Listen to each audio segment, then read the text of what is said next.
അതായത് ക്രമപ്രവൃത്തമായിട്ട് കേരളത്തിൽ വളർന്നുകൊണ്ടിരിക്കുന്ന ഒരേ ഒരു പാർട്ടി എന്ന് പറയുന്ന അല്ലെങ്കിൽ ഒരേ ഒരു മുന്നണി എന്ന് പറയുന്നത് തീർച്ചയായിട്ടും NDA മുന്നണി തന്നെയാണ്. ഈ പ്രാവശ്യം ആ ഒരു ടെൻഡൻസിയാണ് അല്ലെങ്കിൽ ആ ഒരു ട്രെൻഡാണ് നമ്മൾ കണ്ടുകൊണ്ടിരിക്കുന്നത്. അതിൻ്റെ ഏറ്റവും വലിയ ഉദാഹരണമാണ് പ്രസ്റ്റീജ് മണ്ഡലമായിട്ടുള്ള തിരുവനന്തപുരത്ത് മറ്റ് രണ്ട് മുന്നണികളുടെയും തകർത്തുകൊണ്ട് അവരുടെ മുന്നേറ്റത്തെ അവിടെ തകർത്തുകൊണ്ട് അല്ലെങ്കിൽ അവരുടെ മുന്നേറ്റം തടഞ്ഞുകൊണ്ട് വലിയൊരു മുന്നേറ്റം കാഴ്ചവെച്ചിരിക്കുകയാണ് NDA. ഇതാരും അങ്ങനെ പ്രതീക്ഷിച്ചതല്ല. NDA അഗണ്യ കോടിയിലേക്ക്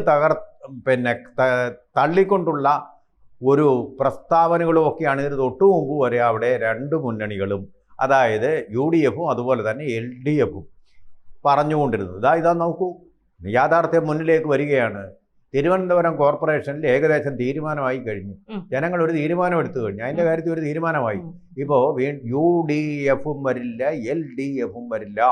അവിടെ ഈ പ്രാവശ്യം അധികാരത്തിൽ വരാൻ പോകുന്നത്, അവിടുത്തെ മേയറായിട്ട് വരാൻ പോകുന്നത് ഒരു NDA സ്ഥാനാർത്ഥിയായിരിക്കും. അതാരാണെന്നൊക്കെ എനിക്കറിയാൻ പറ്റും, ഞാനിപ്പോൾ പറയാൻ പോകുന്നില്ല. അവർ തീരുമാനിക്കട്ടെ. കടന്ന് വായ്ത്താരികളും ബഹളവുമായിട്ടില്ല ഉപദേശികളും ഏറ്റുപിടിക്കുന്ന ആളും കൂടെ ചേർന്ന് ഈ കവലകളിലൊക്കെ നടത്തുന്ന പ്രസംഗം പോലെ ചാനലുകൾ ഇങ്ങനെ വായ്ത്താരികൾ കോരിയിട്ടുകൊണ്ടിരിക്കുകയാണ്. ഇപ്പൊ എനിക്കൊരു കാര്യം ഓർമ്മ വന്നത്, ഇപ്പൊ കേട്ട ഒരു കാര്യമാണ്. ഒരു മാധ്യമപ്രവർത്തകർ വളരെ വിഡ്ഢിത്തരമായ ഒരു കാര്യം വിളമ്പിയത്. തിരുവനന്തപുരത്ത് വേണമെങ്കിൽ LDFന് ഭരിക്കാം. അതെങ്ങനെയാണ് ഭരിക്കാൻ പറ്റുക? LDFും UDFും കൂടി ഒന്നിച്ചാൽ LDFന് ഭരിക്കാമെന്ന്.